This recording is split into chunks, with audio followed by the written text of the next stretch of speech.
नमस्कार, आप देख रहे हैं एपी न्यूज। आपके साथ मैं हूं शुभम सिंह। बहुत स्वागत है आपका लोकतंत्र में। आज हम बात करेंगे 20 लाख करोड़ के आर्थिक पैकेज की। इस सरकार 20 लाख करोड़ रुपए का आर्थिक पैकेज देश को सुधारने की बात कह रही है, अर्थव्यवस्था को पटरी पर लाने की बात कह रही है। उस आर्थिक पैकेज पर विपक्ष सवाल खड़े कर रहा है। कांग्रेस इस पैकेज को धोखाधड़ी बता रही है। कांग्रेस कह रही है कि सरकार ने 2 पैकेज दिए हैं, ये जीडीपी का सिर्फ 1.6% है, जबकि सरकार कह रही है कि 10% है। विपक्ष कह रहा है कि सरकार ऋण दे रही है, जबकि सरकार इसे पैकेज बता रही है। विपक्ष कह रहा है कि अभी नकद देने की जरूरत है। विपक्ष कह रहा है कि मजदूरों को कुछ नहीं दिया, जबकि सरकार यह कह रही है कि इस पैकेज में मजदूरों, किसानों और कारोबारियों के लिए पैकेज है। आखिर विपक्ष क्या चाहता है?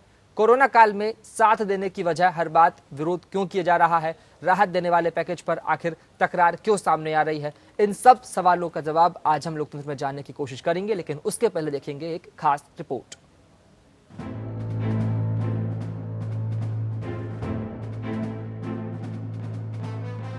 कोरोना वायरस ने देश की अर्थव्यवस्था तहस नहस कर दी है।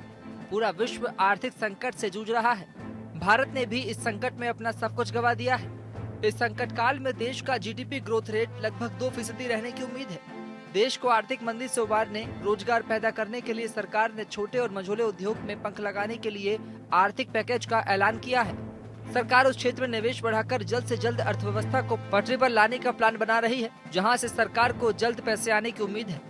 कोरोना वायरस के चलते 24 मार्च से लॉकडाउन से जूझ रहे देश के लिए केंद्र सरकार ने 20 लाख करोड़ रुपए जैसे भारी भरकम पैकेज की घोषणा की।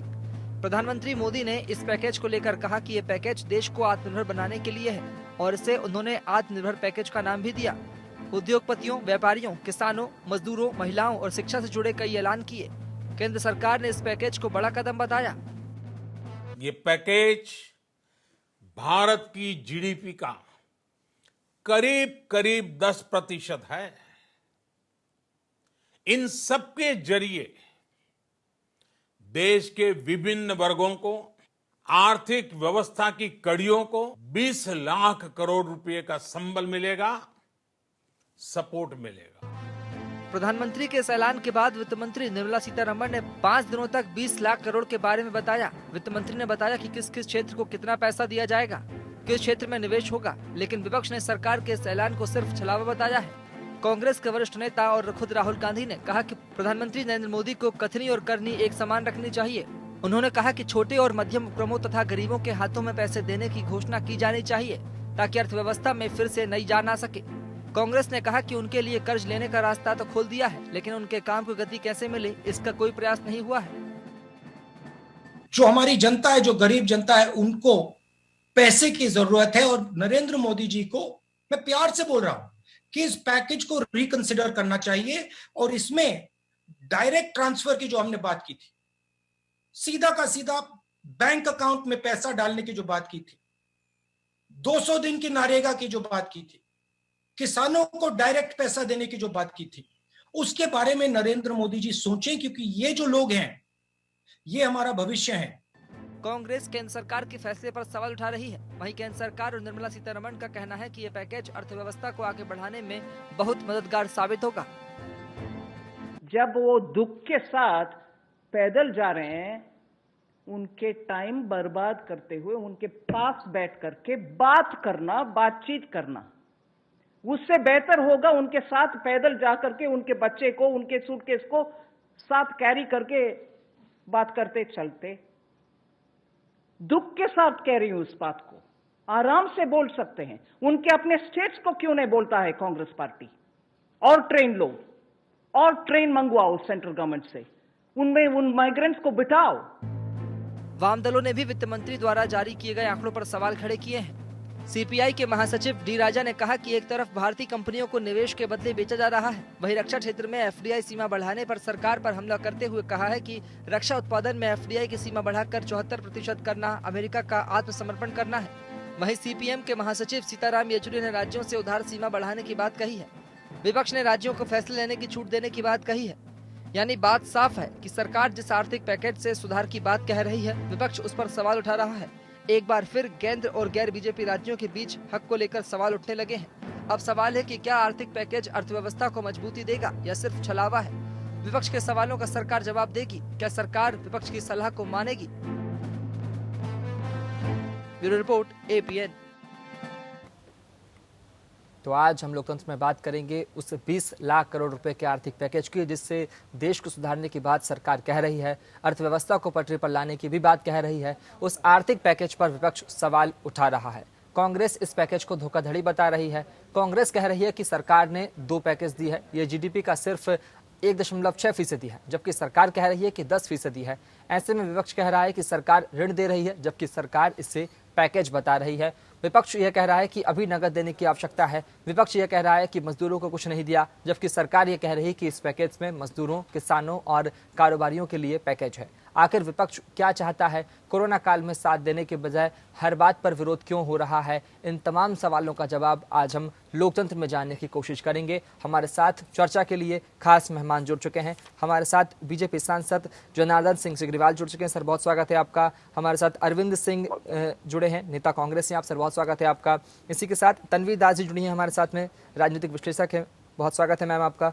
और APN के एडिटर अजय कौल सर हमारे साथ जुड़े हैं। सर, बहुत स्वागत है आपका। तो ऐसे में सबसे पहले मैं जानना चाहूँगा अरविंद सिंह, कांग्रेस के पास में, नेता के पास में, क्योंकि सर जानना चाहूँगा कि आखिर क्यों ऐसा है कि तकरार है आपके बीच में? ऐसा क्यों है? क्यों सहमत नहीं है आप? क्योंकि 20 लाख करोड़ का आर्थिक पैकेज है, एक बड़ा पैकेज है।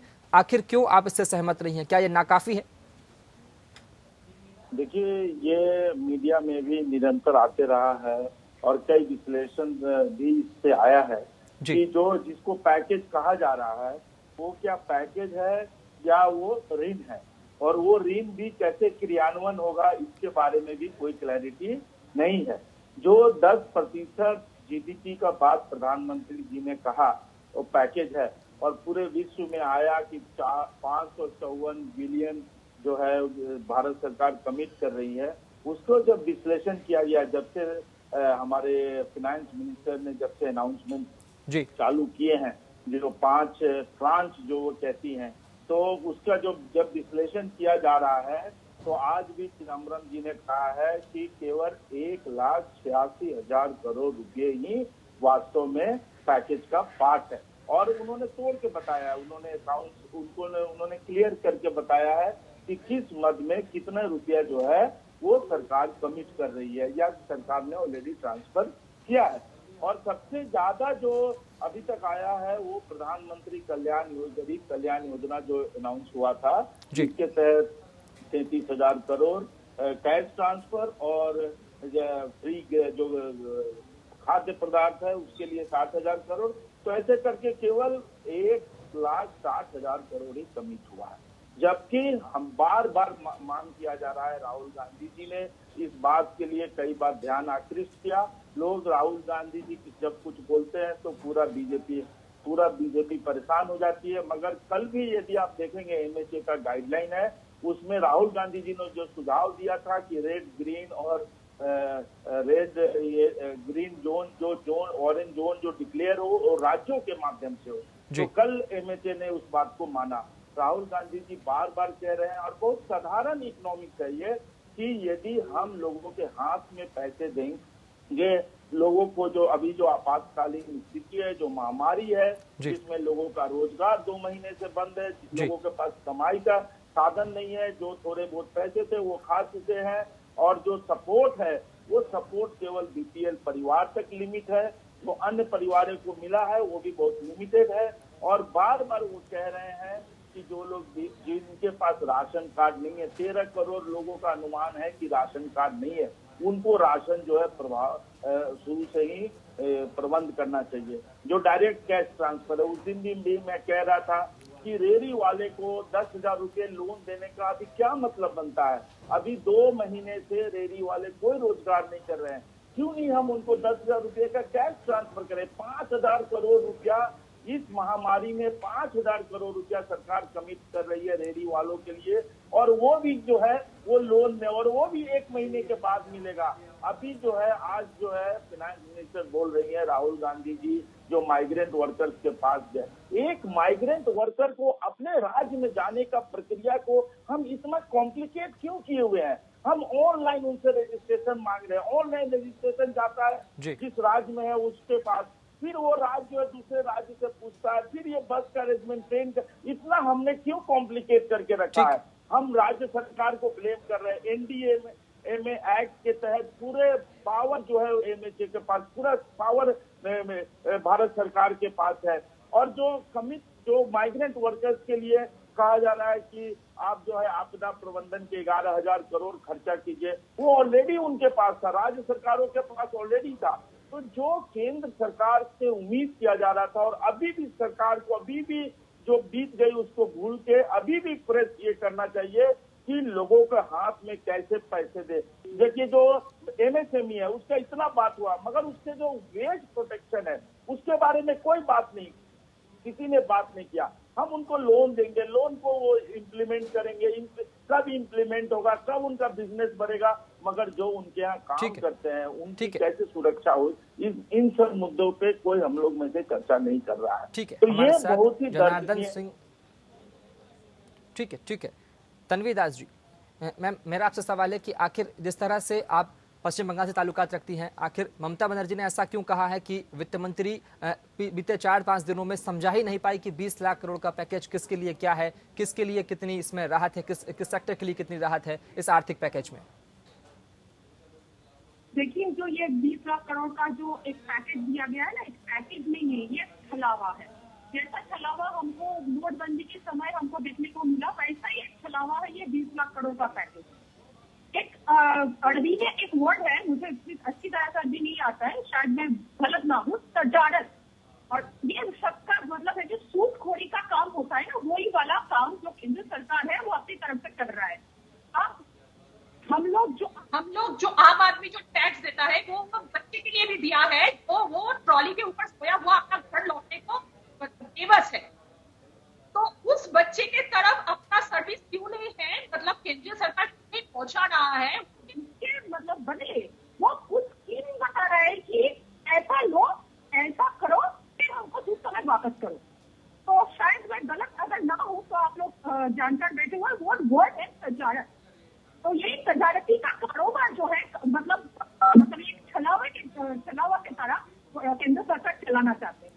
एक बात बताइए, 2015 में जो अमेंडमेंट आया कंपनी एक्ट में, उसमें बोला गया था, उसमें पहले से ही लोगों ने एक षड्यंत्र मतलब रच के रखा है कि जो लार्ज स्केल इंडस्ट्री का जो लोअर पार्ट है उसको बिगर स्केल इंडस्ट्री में पहले ही घुसा दिया है।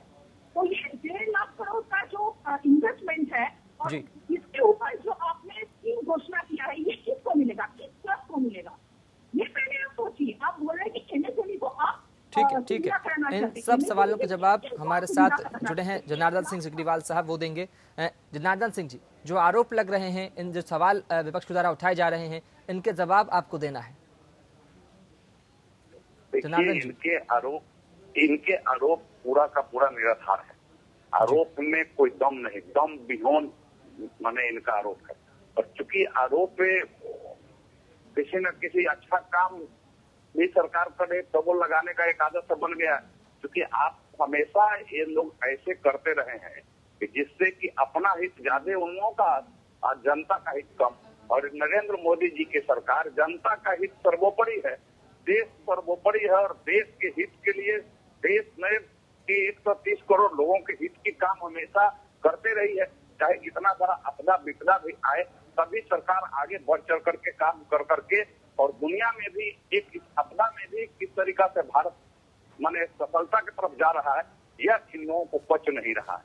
मैं तो सीधे कहूंगा कि आज यह दल और दल से ऊपर उठ करके देश हित की बात सबको सोचने की आवश्यकता है। आज भी दल की बात अगर सोचे, आज भी आरोप प्रत्यारोप की बात नहीं है। आज एक साथ मिल करके और देश को ऐसे महामारी से इस पर चिंतन करने। और आप इस समय भी जब वैश्विक इस महामारी से पूरा दुनिया जूझ रहा है, भारत जूझ रहा है, भारत इसमें आगे बढ़ चढ़ करके सफलता भी पा रहा है और दुनिया को मदद भी कर रहा है। इसलिए इन लोगों की परेशानी है। लेकिन मैं तो निवेदन करूंगा कि भैया यह राष्ट्र हित की बात है और राष्ट्र हित के समय जब ऐसे महामारी आज जब चारों तरफ से घिर ली है, तो इस समय देश हित की बात करिए। देश में कैसे इस महामारी से निजात पाया जा सके, आपके पास कोई उचित सजेशन हो तो उचित सजेशन बताइए। आप इस तरफ कोई बच रहे हैं कि महामारी से भी नरेंद्र मोदी जी लड़ रहे हैं और आत्मनिर्भर भारत के भी ऊपर काम कर रहे हैं। इनको 20 लाख करोड़ का पैकेज भी इस तरीका से मध्यम वर्गीय, निम्न वर्गीय, गरीब गुरबे लोगों के लिए या छोटे मझोले उद्योगों के लिए जिस तरीका से आत्मनिर्भर भारत के तरफ यह अग्रसर पैकेज काम कर रहा है, वह भी इनको परेशानी हो रहा है। यह एक महामारी से भी भारत उमड़ रहा है और दूसरे आत्मनिर्भर की तरफ भी काम आगे तेजी से बढ़ाया है। इसका लाभ आने वाले दिनों में भारत के एक एक लोगों को मिलेगा। यह हमें लगता है कि परेशानी का कारण इनका हो सकता है, लेकिन यह परेशानी का कारण नहीं होना चाहिए मेरे समझ से। मैं फिर आग्रह ही करूंगा कि आज विपक्ष और पक्ष की बात नहीं है, आज एक साथ मिलकर के भारत कैसे आगे बढ़े, भारत कैसे स्वावलंबी भारत बने, आत्मनिर्भर भारत बने और ऐसे महामारी से कैसे निजात दिला सके, ऐसे महामारी को पर कैसे विजय भारत हासिल कर सके, इस पर अगर उचित कोई सजेशन हो तो सजेशन देना चाहिए, काट और कटाक्ष नहीं करना चाहिए। ठीक है सिग्रीवाल साहब। अजय जी हमारे साथ मौजूद है। सर मैं आपसे जानना चाहूंगा कि आखिर इसमें क्या वाकई में धोखाधड़ी की है सरकार ने लोगों के साथ में, जिस तरह से आरोप लग रहे हैं, ये कितना सही है कितना गलत है? देखो इसमें क्या है कि ये जो गवर्नमेंट ने पैकेज अनाउंस किया है इकोनॉमिक, ये उसमें दो एलिमेंट्स है बेसिकली। एक तो शॉर्ट टर्म है एंड सेकेंडली मोस्टली ज़्यादा जो मेजरली है एक स्ट्रक्चरल रिफॉर्म्स, जो मतलब ये एक पूरा जो MSMEs या वेरियस सेक्टर्स को जैसे फिर से खड़े हो वो बिकॉज ऑफ द सेटबैक जो इकोनॉमिक रिसेशन आया है या आएगा, अभी इनफैक्ट आएगा, अभी भी आया है एंड ये इट विल डीपन फर्दर। सो अभी इसको कैसे एक लॉन्ग टर्म बेसिस पे इनको लोन दे के, अब दिक्कत यही है कि बट ये जो अपोजिशन है वो कह रहे हैं कि लोन नहीं होना चाहिए, it should be like direct benefit देना चाहिए, हार्ड कैश देना चाहिए बिकॉज ऑफ इमीडिएट। नाउ ये डिबेटेबल है कि अब इनको हार्ड कैश देना चाहिए इमीडिएट इम्पैक्ट के लिए या you have to long term की, लॉन्ग टर्म में क्या उनको कितना उनको मदद दी जाए और इसको वो कैसे खड़े हो। बट ये मैं MP जो सांसद जी हैं बीजेपी के, जैसे कांग्रेस प्रवक्ता ने कहा कि जैसे रेडी वाला है उसको 10,000 रुपये लोन देने का क्या मतलब है, तो मे बी बीजेपी सांसद इसको समझाए कि उसको हार्ड कैश देना चाहिए कि उसको लोन देना चाहिए, रेडी वाला मान लो उसको 10,000 का। देखिए मैं आपके बात से मैं सहमत हूँ, लेकिन उस व्यक्ति को तो कोई पूछने वाला नहीं था। उस व्यक्ति को नरेंद्र मोदी लोन के भी रूप में अगर देकर के उनको खड़ा कर देते हैं, वह व्यक्ति स्वावलंबी होकर के अपना काम धंधा शुरू कर देता है, वह कुछ उत्पादन और फिर अपने जीवन यापन के लिए कुछ कमाई करना शुरू कर देता है, इसमें कौन बुरा है? यह तो अच्छा बात है। और यह बात को मैंने हार्ड कैश या फिर सीधे उनको मैंने कैश देना चाहिए या फिर लोन में ले करके कमा करके भर दे, तो यह आत्मनिर्भरता की तरफ भी जाएगा, स्वावलंबी भी बनेगा। आगे वो और बड़ा लोन लेकर के और बड़ा व्यापक और विस्तार से अपना बड़ा उद्योग भी कर सकते हैं, छोटे से लेकर के और बड़े तक जा सकते हैं। तो इसका लाभ तो उस दृष्टि से मैंने सोच समझ करके और फिर देश के भी आर्थिक विषय को देखते हुए क्या मैंने निर्णय लिया गया है, हमें लगता है कि सही निर्णय है। सांसद जी एक बार दे करके खड़ा किया जाए। सांसद जी जैसे ये कांग्रेस सांसद जी जैसे कांग्रेस प्रवक्ता ने बताया कि जो रेडी वाले को या और भी ऐसे लोग हैं जिनको 2 महीने से कोई कमाई हुई नहीं है, तो अब वो लोन कब लेंगे, कब लोन मिलेगा और कब वो खाएगा, कब आप ये करेगा, तो उससे अच्छा बेहतर था कि हार्ड कैश देना। या तो इसमें अर्जेंसी लाने की सारी व्यवस्था बनाई जा रही है। आप भी देख रहे होंगे, आप तो पूरे पैनी नजर से आपका भी नजर जब दौड़ाएंगे तो आप देखेंगे कि जैसे यह सिस्टम में आ जाएगा, जैसे लोग ऑनलाइन करेंगे वैसे उनके खाते में अब तो पैसे जा रहे हैं। अब तो सीधे उनका लोन भी ऑनलाइन सिस्टम से हुआ, कोई गारंटर की आवश्यकता नहीं है, कोई जमानतदार की आवश्यकता नहीं है, वो सीधे वो अपना ऑनलाइन अप्लाई करेंगे इस काम के लिए, उनके पास वो पैसे आएंगे, अपना रेडी का काम अपना जो कर रहे हैं वो अपना काम शुरू कर देंगे। इसमें उनको कोई परेशानी बने नहीं है। जिस सिस्टम से अभी भारत ने एक आधार सिस्टम से जोड़ करके और आधार ATM गांवों तक भी काम कर रहा है, उस स्थिति में रेहड़ी वाले लोगों का भी सबका आधार है, ऑनलाइन करेंगे, सबका एक सिस्टम में जाएगा। हमको तो ये लग रहा है कि उसमें कहीं कोई किसी को परेशानी नहीं होगी और विलम्ब भी नहीं होगा। अच्छा मेरा एक और सवाल है, जैसे आपने कहा कि ये जो पैकेज है इतनी 20 लाख करोड़ की पैकेज है, मोस्टली ये मजदूरों के लिए है, गरीबों के लिए है वगैरह वगैरह। मेरा ये कहना है, मेरा ये सवाल है इनफैक्ट कि जब आप ये पैकेज अनाउंस कर चुके हैं सर हर तरह से, लेकिन अभी भी जो मजदूर लोग हैं, आप कह रहे हैं कि इकोनॉमिक एक्टिविटी शुरू करनी है शहरों में, लेकिन अभी भी लाखों लोग मजदूर गांव की तरफ जा रहे हैं। अगर उनके बेनिफिट के लिए है, वो शहरों को छोड़ के क्यों जा रहे हैं अपने गांव की तरफ? देखिए, ये अभी की परिस्थिति तो एक अलग टाइप की है। ऐसे जा रहे हैं। तन्वी जी कुछ कहना चाह रही हैं? तन्वी जी कुछ कहना चाह रही हैं? गणतंत्र है, लेकिन मैं नहीं, आवाज नहीं आ रही। घर भी लोन आएगा जाने का, तो एक बार हमारे प्रवासी भाई तो देश स्तर पर उनको सहयोग कर करके और फिर उनको या तो अपने घर आना चाहते हैं घर, या फिर जहाँ उद्योग में काम करते थे वहाँ, या इनको एक बार सिस्टम में लगेगा, लेकिन सब सिस्टम में आ जाएगा तो सब ठीक हो जाएगा। सांसद जी, मैं जो कह रहा हूँ कि अगर शहरों में अगर रेडी वाला है या कोई भी स्किल्ड वर्कर है, सेमी स्किल्ड वर्कर है, अगर उसके लिए ये सारी पैकेज है, उसको सारे ये लोन दिए जा रहे हैं, पैकेज दिए जा रहे हैं, सारा उसके लिए किया जा रहा है, वो शहरों को छोड़ के वो गाँव की तरफ क्यों भाग रहे हैं, क्यों जा रहे हैं अभी भी? क्या उनको भरोसा नहीं है कि सरकार उनके लिए कर रही है काम?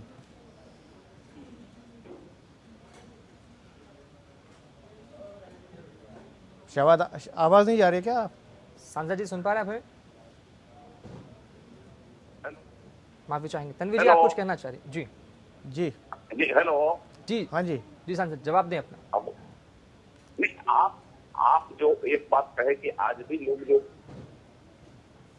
उन्हें आज निकल चले हैं अपने घर के तरफ में, हमें लगता है कि वह तो ये बात, इस पर डिबेट आज नहीं हो रहा है, ना इस पर डिबेट की बात नहीं है, लेकिन आपको इतना बता दें, चाहे जो घर पर भी आकर के करना चाहे या फिर वहाँ जहाँ अभी वर्तमान में वहाँ रह करके भी करना चाहे, जो देने की बात है सरकार की तरफ से लोन, उसमें कहीं कोई दिक्कत नहीं है।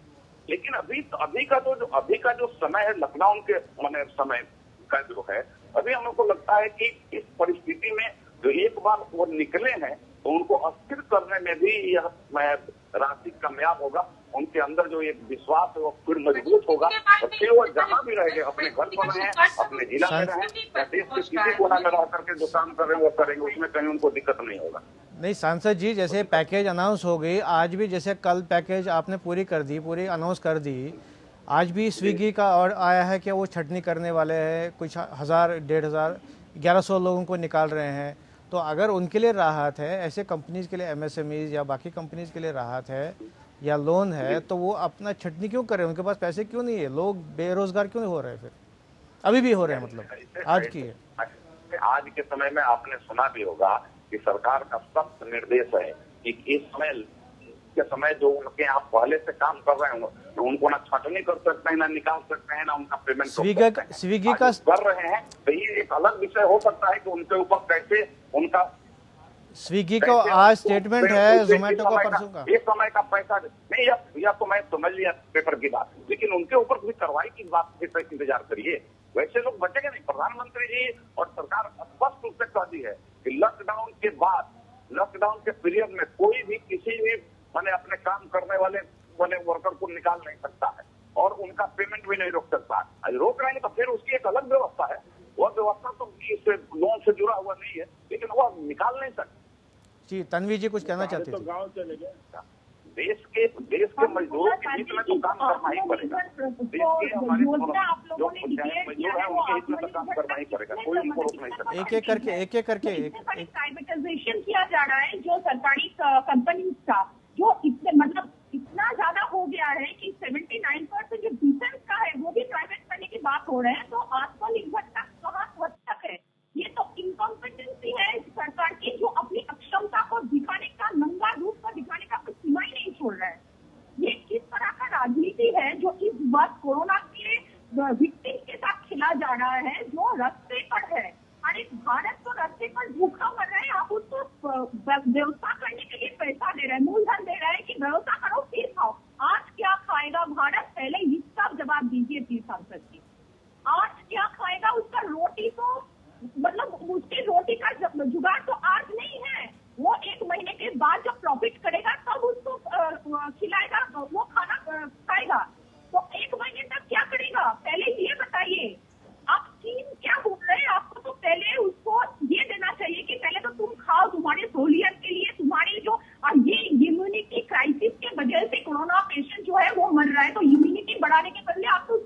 पढ़ रहे हैं।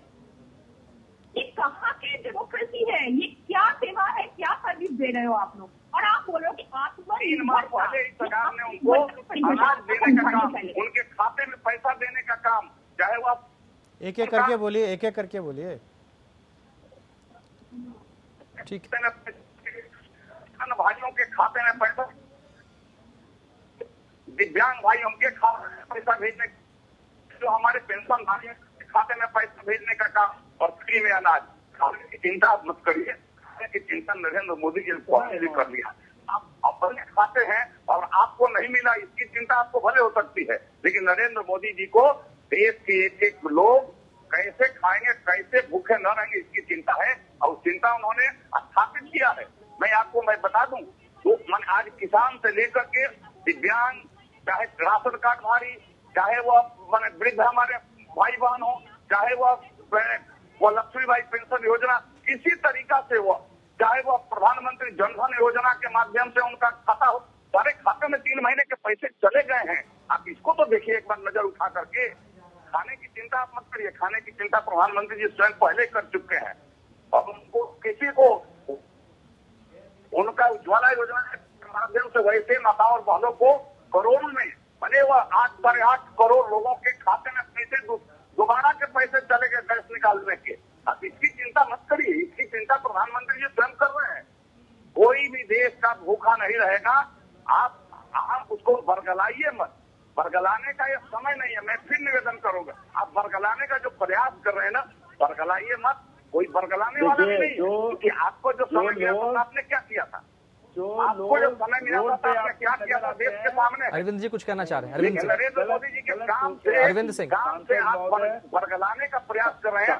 लोग बरगलाने वाले हैं, लोग ठीक है, विश्वास करने वाले लोग पैदल जा रहे हैं, जो लोग 1200 किलोमीटर पैदल जा रहे हैं, वो बरगलाए हुए लोग नहीं है, वो दुखी लोग हैं, वो परेशान लोग हैं, वो मजबूर लोग हैं ना। आप इनको मत समझिए किसी के बरगलाने से जो है बरगलाने से। देखिए मैं आपको बताऊं कि 1200 किलोमीटर जो जा रहे हैं, लोग भूखा नहीं है, जो लोग भूखा नहीं है, नहीं आप करके आप एक एक करके अपनी राय रखें आप। जनार्दन जी हो रही है। अरविंद सिंह को बोलने दीजिए, उसके बाद फिर आप भी बात सुनिए, दूसरों की भी बात सुनिए, है ना। देखिए जो लोग लाइन में खड़े हैं, जनार्दन जी कांग्रेस की आवाज सुन लीजिए। जो लोग लाइन में खड़े होते हैं खाने का बर्तन लेके और 3-3 घंटा खड़े रहते हैं, और लास्ट में बोल दिया जाता है खाना खत्म हो गया है। ऐसे नहीं है, लोग भूखे नहीं सो रहे हैं, और ऐसे नहीं है कि लोग भूखे नहीं मर रहे हैं। और राशन के लाइन पे कल लाठीचार्ज होता है, पुलिस लाठीचार्ज करती है ना, और पुलिस लाठीचार्ज करती है। ये सच्चाई को सांसद महोदय, ये सच्चाई को अनदेखा करने वाली बात है। सारे टीवी चैनल पे दिन रात चल रहे हैं। भोजन के अलावा सबको राशन भी उपलब्ध कराया गया है। तो आपके भक्त टीवी चैनल है ना, वो भी दिखा रहे हैं माइग्रेंट वर्कर घर पर बनाने के बाद लोग पाता है कि भोजन का पूरी दुनिया देख रही है कि भारत में जो प्रवासी मजदूर हैं उनकी क्या स्थिति हुई है। यह समय देश की सेवा का है। आप सच्चाई को छुपाने का प्रयास नहीं कीजिए। देखिए, जोर से बोलने से सच्चाई नहीं छुपेगी। सच्चाई जो है दिन रात दिखा रहे हैं, है ना, दिन रात सच्चाई दिखा रहे हैं। वो लंबी कतारें, वो रोड का, वो पैदल यात्रा, वो बच्चों का जाना, वो गर्भवती महिलाओं का जाना, बुजुर्ग महिलाओं का जाना, लोगों का परेशानी। ऐसा नहीं है कि देश नहीं देख रहा है, देश देख रहा है। हाँ, मगर क्योंकि आपके हाथ में सत्ता है, आपके हाथ में सत्ता है, अरविंद जी सत्ता है, इसका मतलब ऐसा अरविंद जी आप दूसरों की आवाज न सुने। अरविंद जी आवाज आ रही है जी? अरविंद जी आवाज आ रही है आपको? हाँ, एकदम आ रही है। मैं आप जो ये विस्थापित हो या माइग्रेंट्स की बात कर रहे हो कि 1000 किलोमीटर भाग रहे हैं या जा रहे हैं, पैदल चल रहे हैं, इसमें स्टेट गवर्नमेंट्स का भी रोल है। अगर सपोज महाराष्ट्र गवर्नमेंट में, महाराष्ट्र स्टेट में इतने सारे मजदूर वो जा रहे हैं, पैदल जा रहे हैं, क्यों जा रहे हैं? महाराष्ट्र की गवर्नमेंट आपकी कांग्रेस की है, वो उनको क्यों नहीं रोक पा रही है या उनको दिलासा दे सके कि भाई हम आपका will take care of you, ऐसा क्यों नहीं कर सकती? या कहीं और राजस्थान में अगर है आपकी गवर्नमेंट है, उसके लिए मोदी सरकार को आप जिम्मेदार नहीं ठहरा सकते ना? क्यों नहीं? जो एनडीए में एक्ट है, जिस कानून के तहत अभी देश चल रहा है, वो कानून केंद्र सरकार के हाथ में है। केंद्र सरकार को इसके नियम बनाने हैं, केंद्र सरकार को नहीं, आप अरविंद जी सवाल समझ। अभी एक मजदूर को वापस जाने का प्रक्रिया इतना कॉम्प्लिकेटेड है कि वो मजदूर को अप्लाई करना पड़ेगा। अप्लाई करने के बाद राज्य सरकार इंतजार करती है। आप तो मेरा सवाल सुन लो ना पहले। अरे मेरा सवाल तो सुन लो पहले। जी अरविंद जी, हाँ बोलिए। सवाल ये है मेरा कि माइग्रेंट्स को घर जाने की ऐसी सिचुएशन ही क्यों आई? स्टेट गवर्नमेंट क्यों नहीं टेक केयर कर सकती उनका? अगर सपोज वेस्ट बंगाल का आपका महाराष्ट्र में है, लोगों का भरोसा खत्म हो गया, तो स्टेट गवर्नमेंट से भरोसा खत्म हो गया क्या? सरकार सपोज मैं एक एग्जांपल दे रहा हूँ, मेरी बात। 4 घंटे में देखिए, 4 घंटे में आप लॉकडाउन डिक्लेयर करते हैं, उसकी तैयारी नहीं है। आप अनाउंस करते हैं कि भाई जो आप जहाँ पे हो वहाँ पे आपको पेमेंट मिलेगा। चलो जहाँ भी कोई वहाँ पेमेंट देने वाला है नहीं, ये बात सच्चा है कि पेमेंट कोई देने वाला नहीं है। बाद में आप उसका इंट्रोस्पेक्शन करेंगे, पता करेंगे, उसको सजा देंगे, उससे मेरा तकलीफ तो दूर नहीं हो जाएगा। लोग को ट्रस्ट जो है ना, इतना ट्रस्ट खत्म हो गया कि आगे क्या होगा, केंद्र सरकार क्या करेगी, क्या बंद होगा, क्या खुलेगा। तो स्टेट गवर्नमेंट में भी तो ट्रस्ट नहीं है, राज्य सरकार में भी तो ट्रस्ट नहीं है। सही बात है, ट्रस्ट नहीं है। तो अगर राजस्थान से या महाराष्ट्र से लोग जा रहे हैं बंगाल की तरफ या बिहार की तरफ या यूपी की तरफ, क्यों जा रहे हैं? जाने नहीं चाहिए। कैसे जाएंगे? जाने का प्रक्रिया जो है, जाना नहीं चाहिए, क्यों जा रहे हैं? क्यों नहीं जाना चाहिए? क्या करेगा वहाँ पे रह के? कोई भरोसा है? क्या चलेगा आगे का? कोई भविष्य रणनीति कोई क्लियर किया है? किसी ने चर्चा किया है कि कब इंडस्ट्री खुलेंगे, कब लॉकडाउन ये होगा, यदि नहीं खुलेगा तो आपको हम क्या सपोर्ट देंगे, हम ये सपोर्ट आपको गारंटी करते हैं? किसी ने किया है? वो तो स्टेट गवर्नमेंट को करना है, कंप्लेन कर सकते हैं। वो तो स्टेट गवर्नमेंट का रोल है वहाँ पे। नहीं, केंद्र सरकार का रोल है। एनडीए में मैं बोल रहा हूँ बार-बार कि केंद्र सरकार का रोल है। अगर खाना खिलाना या नहीं, अगर किसी को टेक केयर करना है, वो स्टेट गवर्नमेंट का रोल है, सेंट्रल गवर्नमेंट का रोल करेगी। स्टेट गवर्नमेंट तो मांग के वो भी पैकेज मांग के थक गई है, कौन उसको भी नहीं दे रहा। तो सारे लोग तो पैकेज का इंतजार करते रह गए, पैकेज आया और चला भी गया। तो एक दूसरे पे इल्जाम लगाते रहिए। तन्वी जी कुछ कहना चाहेंगे? सच्चाई देखिए, जो मतलब हम पैकेज के बारे में बोलना चाहेंगे, जो कि आज का मुद्दा है। बोल रहे कि कोई कॉन्क्रीट प्लान ऑफ एक्शन होना चाहिए। ये जो पैकेज जो है ना, वो फ्यूचर के लिए है। मतलब कुछ दिनों के बाद आपको ये, अगर आप इन्वेस्ट कर पाए और सही तरह से अपना कारोबार चला पाए, तो भी आप कुछ मतलब रेवेन्यू देख सकते हैं। लेकिन आज का जो सिचुएशन है, उसके हिसाब से ये पैकेज बिल्कुल भी नहीं है।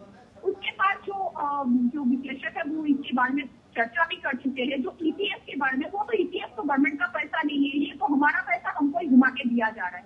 और पहले भी बोल चुके हैं, जो एमएसएमई का जो क्लासेस के बारे में लोग मतलब एम्फेसिस दे रहे हैं, वो क्लासेस जो है वो अपर क्लासेस है। मतलब जिसके पास करोड़ों का फंडिंग है, तो करोड़ों अपना फंड कर सकते हो। और जो 10,000 के, जो आप बोले कुछ देर पहले कि 10,000 का जो इन्वेस्टर्स है, वो आज अगर चाहिए बहुत ही थोड़ा सा सब्जी फल लेके ही बैठ जाए, तो आज अगर मतलब बेचना शुरू करेगा तो 1 महीने के बाद उसे कुछ रेवेन्यू मिलेगा। उसके बाद वो सोचेगा कि हाँ, हमारे घर में भी कुछ पैसा है, हमारी भी एक फ्यूचर है। तो आज वो खाएगा क्या? हम पहले से ही बोल रहे हैं कि जो आम आदमी टैक्स देता है, वो ये सब गरीब जो मतलब लेवल के जो नीचे, जो जिसके पास पैसा अभी नहीं है, जिसके पास मूलधन खत्म हो चुका है, उसके लिए भी टैक्स देते हैं। इसके बढ़ोतरी के लिए, इसके सुविधा की सहूलियत के लिए भी हम लोग टैक्स भरते हैं।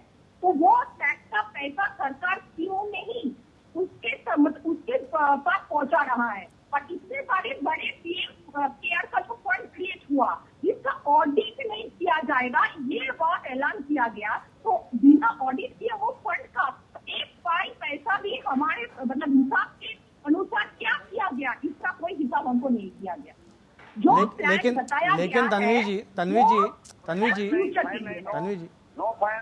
तन्वी जी, ये क्या जरूरी नहीं है? ये भी एक इम्पॉर्टेंट चीज़ है कि अगर स्ट्रक्चरल रिफॉर्म्स करके लॉन्ग टर्म में सोचा जाए इकोनॉमी के बारे में, जैसे मैंने पहले भी बोला अभी तो रिसेशन है, अभी तो डीप रिसेशन होने वाला है। तो अगर वो मद्देनज़र रखते हुए अगर गवर्नमेंट ने, सेंट्रल गवर्नमेंट ने लॉन्ग टर्म के बारे में सोचा, क्या वो ठीक नहीं है?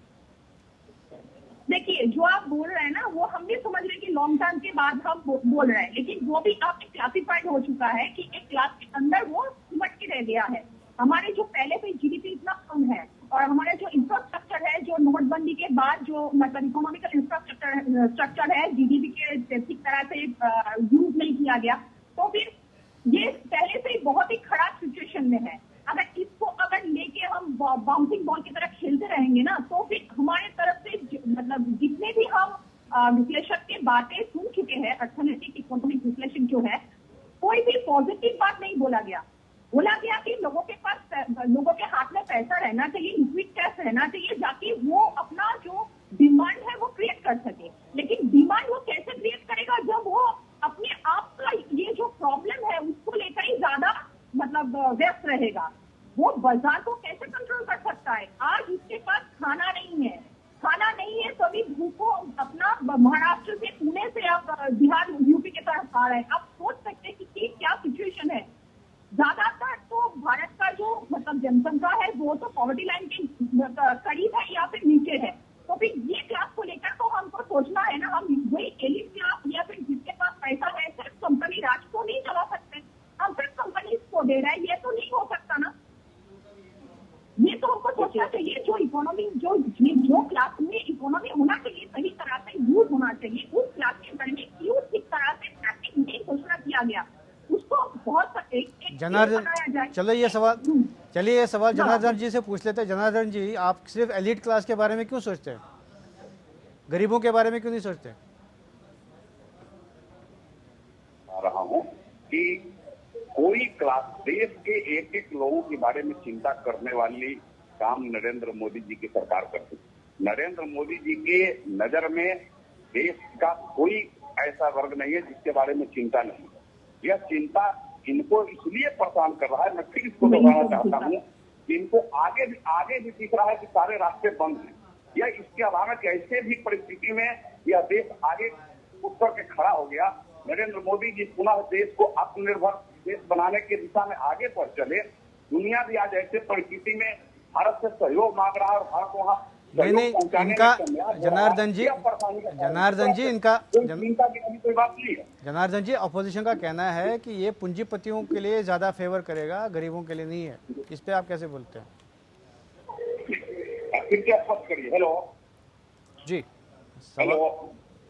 सांसद जी, सवाल फिर बोलिए। सवाल ये है कि अपोजिशन कह रही है ये जो पैकेज है इससे सिर्फ फायदा उनको पूंजीपतियों को होगा, जिनके पास ऑलरेडी करोड़ों है, गरीबों के लिए नहीं है। यही इनकी भूल है। यह सीधे पैकेज में जहां एक तरफ मध्यम वर्गीय, निम्न वर्गीय, जहां तक आप देखेंगे कि ठेला रिक्शा सबकी चिंता सरकार ने किया है, छोटे मझोले उद्योग की चिंता किया है, यह इनको नहीं दिख रहा है। इनको दिख रहा है कि पूंजीपति को इसमें ऐसी होगा। ये बात कहाँ से इनके मैंने, हमको लगता है कि भ्रम उनके मन में आज भी पड़ रहा। तो आप क्लियर क्यों नहीं करते? आप अगर इनके मन में भ्रम है, जाती रही भावना जैसी प्रभु मूरत देखी तीन तैसी, इनकी भावना वही है, लूट की भावना है, तो दूसरा इनको दिख नहीं रहा। लेकिन नरेंद्र मोदी जी की भावना है गरीबों का कल्याण करना, देश का उत्थान और देश का कल्याण करना। तो नरेंद्र मोदी जी कर रहे हैं और उसको कर करके दिखाएंगे, उसमें कहीं कोई दिक्कत नहीं होगा। पूरा का पूरा इनको इनकी जो चिंता है ना, यह चिंता अपना छोड़ दें। नरेंद्र मोदी जी देख रहे हैं, इनको जब चिंता करने की तो देश को तो मैंने इस तरीका से लेकर उस पर मैं चर्चा नहीं करना चाहता हूँ। लेकिन नरेंद्र मोदी जी एक एक बिंदु पर, एक एक चीज पर चर्चा करते हैं, एक एक चीज पर ध्यान रख करके योजना को पैकेज आता है, उसमें देश का सर्वांगीण विकास कैसे हो। फिर जनार्दन जी, फिर विपक्ष इतना हावी क्यों हो रहा है आपके ऊपर? विपक्ष इतना हावी क्यों हो रहा है आपके ऊपर? विपक्ष हावी कहाँ है? विपक्ष के पास कोई सवाल ही नहीं है। अरे जवाब तो सरकार के पास नहीं है।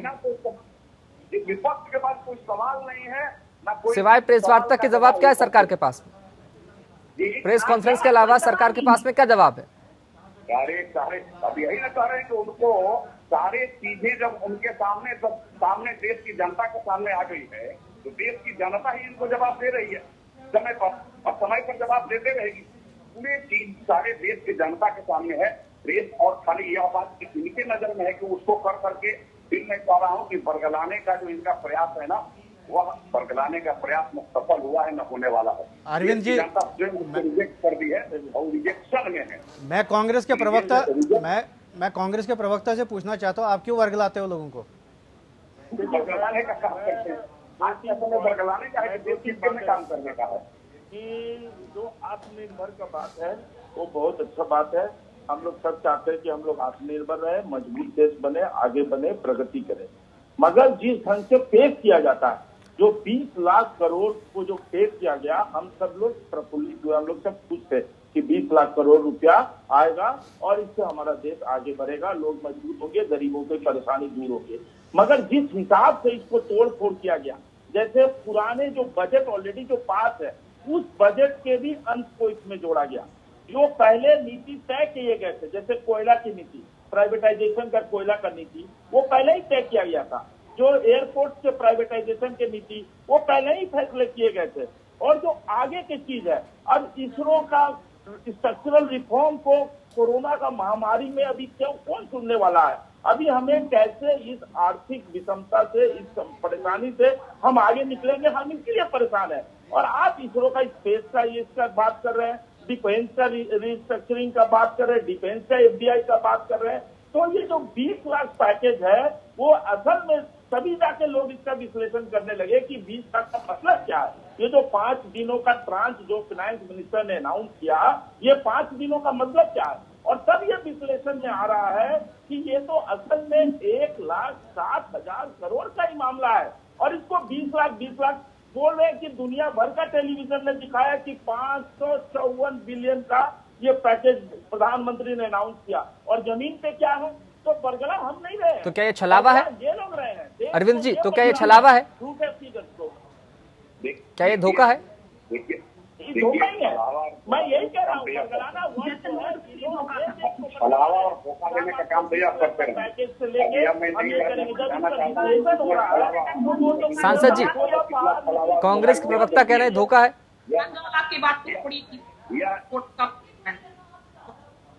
लेकिन नोटबंदी के बाद बोला गया था ना कि यहाँ पे जो टेररिस्ट स्टेटस है वो पूरी तरह से बंद हो जाएगा, इससे भी कारोबार काले धंधे होते बंद हो जाएगा, लेकिन हुआ नहीं ना। तो ये इस बात जो ये कोरोना परिस्थिति में जो हम लोग कैसे भरोसा कर लिए गवर्नमेंट के ऊपर, ये सबसे बड़ी बात है। जो एक सेंट्रल गवर्नमेंट इतने बड़ी मेजोरिटी के साथ मतलब बैठे हुए हैं, उसके ऊपर लोगों का भरोसा गिरता जा रहा है। ये बहुत ही शर्मनाक बात जितना है उससे भी बड़ा है, भयानक बात है, बहुत ही भयानक है, गणतंत्र के लिए बहुत ही भयानक बात है।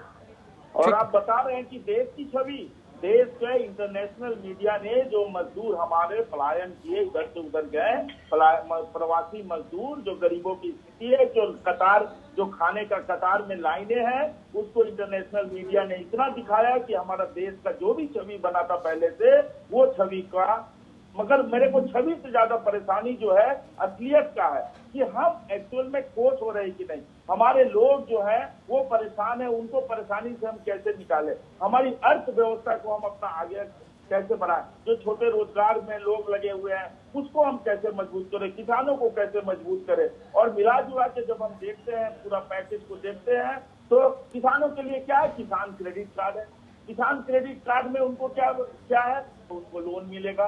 तो यदि हमारे पास प्रधान PM किसान योजना में 8 करोड़ किसान है, तो 8 करोड़ किसान को हम 10,000 रुपया नहीं दे सकते। कितने रुपया आते हैं? राहुल गांधी जी ने बताया कि यदि हम 10,000 रुपया जो है 13 करोड़ लोगों को हम डालते हैं, तो 5-5 हजार करोड़ रुपया यदि हम डालते हैं 13 करोड़ लोगों को, तो हमें 65 करोड़ रुपये का टोटल 65,000 करोड़ रुपये का खर्चा पड़ता है। तो इस ढंग के हम क्यों नहीं योजना बना सकते हैं? हम ऐसे बड़े बड़े जुमलेबाजी क्यों करते हैं? बड़े बड़े आंकड़े क्यों पेश करते हैं और जो असल जमीन।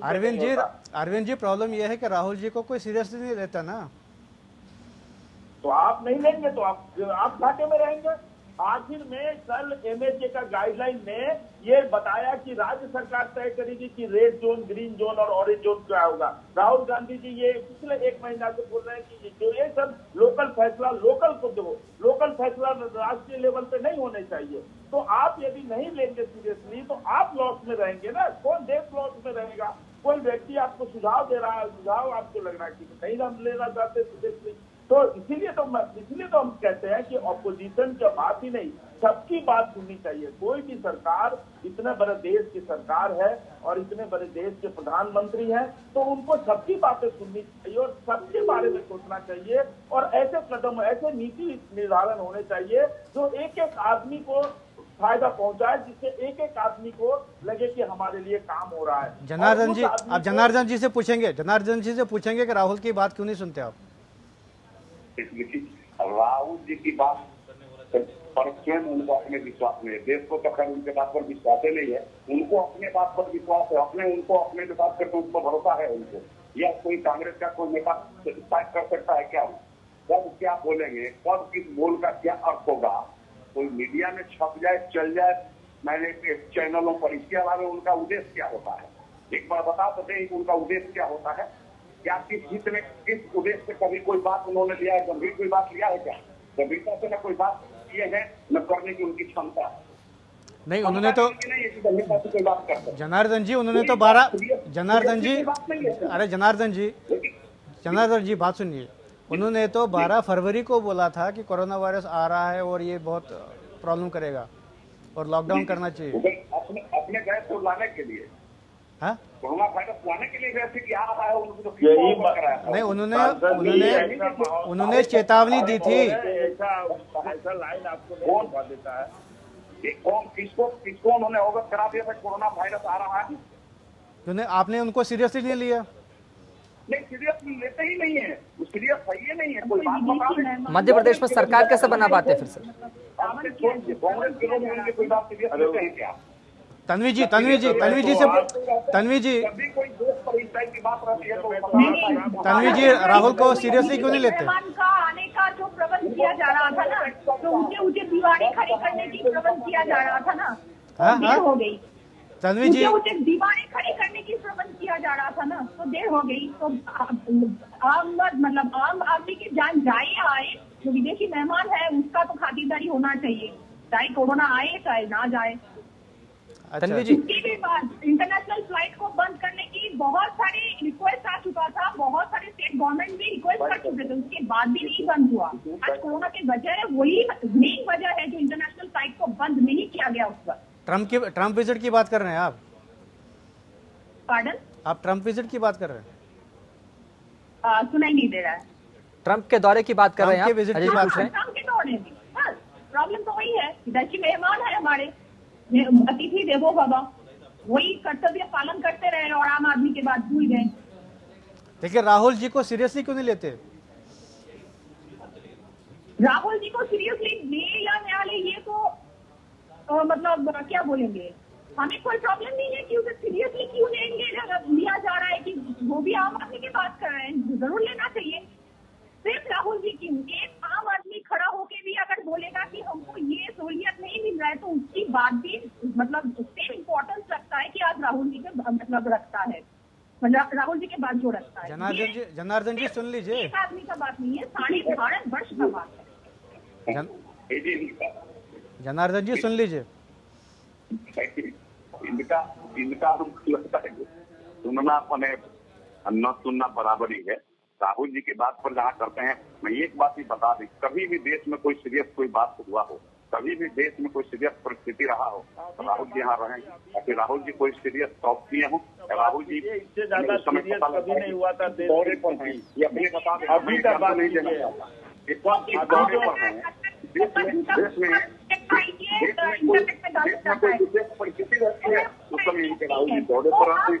ऐसा आम सीरियस बात बोल रहे हैं, आप उसका गलत नहीं, आप विभिन्न बात बोलते हैं, आप विभिन्न बात बोल रहे हैं।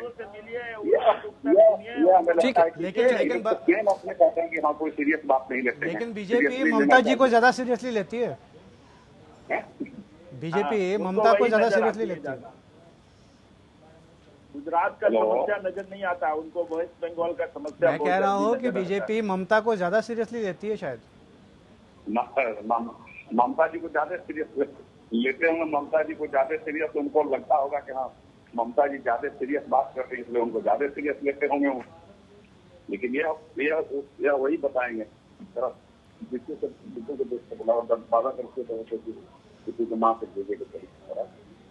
ठीक है।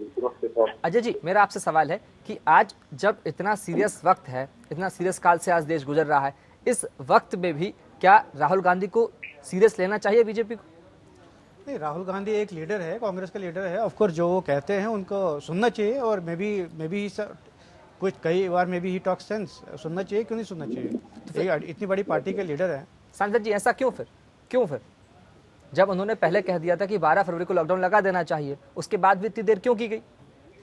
गवर्नमेंट का अपने कैलकुलेशन रहे होंगे, but maybe they don't take him seriously. But जो भी ऑपोजिशन लीडर है, चाहे राहुल है या ममता है या कोई भी ऑपोजिशन लीडर है, इनफैक्ट बीजेपी भी पहले ऑपोजिशन में थी जी, तो तब उनको भी कंसल्ट करते थे। तो अभी आप ऑपोजिशन में है, कल आप गवर्नमेंट में होंगे, तो आप लीडर हैं, पॉलिटिकल लीडर, आपको सुनना चाहिए, मे बी देखना चाहिए, may be he talking sense, या जी इसमें देखना चाहिए, हमको करना चाहिए।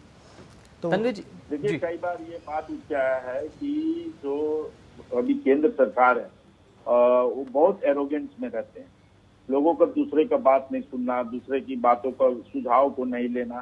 तो ये एक जो इतने बड़े देश का और इतने जो डाइवर्स देश है और इतने अलग अलग किस्म के रीजन है, रिलीजन है, तो इस ऐसे देश को चलाने के लिए आपको सबकी बातें सुननी पड़ेगी और आपको सुझाव को लेना पड़ेगा। अब हमारे देश में इतने अर्थशास्त्री हैं, पॉलिटिकल लीडर्स हैं, आप उनसे आइडियाज नहीं लेके नहीं करेंगे तो जो हमारी स्थिति अभी बनी है देश की, वही स्थिति में हम लोग, उसी ढंग का स्थिति में हम लोग रहेंगे। और जैसे मैं कह रहा हूँ कि अभी जो स्थिति है, महामारी की जो स्थिति है, जो घरों की स्थिति है, जो आर्थिक स्थिति है, सामाजिक स्थिति है, वो बहुत ही मतलब एक हम लोग कभी सोचे नहीं होंगे, कभी नहीं सोचे होंगे। तो एक बहुत अजीब समस्या है। तो इस समस्या को सुलझाने के लिए हमें सब लोगों की जरूरत है, हमें सब लोग की मदद चाहिए, सुझाव चाहिए, मिल के करना चाहिए, ये मानसिकता होनी चाहिए। अब आप राहुल गांधी पे हंसने का प्रयास करेंगे तो गलत है। वो हमारे पार्टी के बड़े लीडर है, सीनियर लीडर है, प्रेसिडेंट रह चुके हैं, हम लोग बहुत इज्जत करते हैं उनको, हम लोग उनको फॉलो करते हैं, तो हमारे लिए बहुत महत्वपूर्ण है, देश के लिए भी बहुत महत्वपूर्ण है। बहुत सही से हमें सुझाव दे रहे हैं। आप मजाक करते हैं, बीजेपी उनको सीरियसली लेंगे कि उनके व्यक्तित्व को घटाएं, तो ये गलत है सोच। आपको दूसरे को इज्जत करनी चाहिए, आपको सुझाव दे रहा है तो उसके प्रति रिस्पेक्ट होनी चाहिए, संवेदनशीलता होनी चाहिए, न कि ये कि आपको कोई सीरियस नहीं लेता, आपको फलाना। ये गलत सोच है। मुझे नहीं लगता एक सांसद के स्टेचर के किसी का ऐसा वक्तव्य होना चाहिए। ठीक है, इस आर्थिक पैकेज से क्या देश की अर्थव्यवस्था सुधर पाएगी? तन्वी जी, मेरा आपसे सवाल है।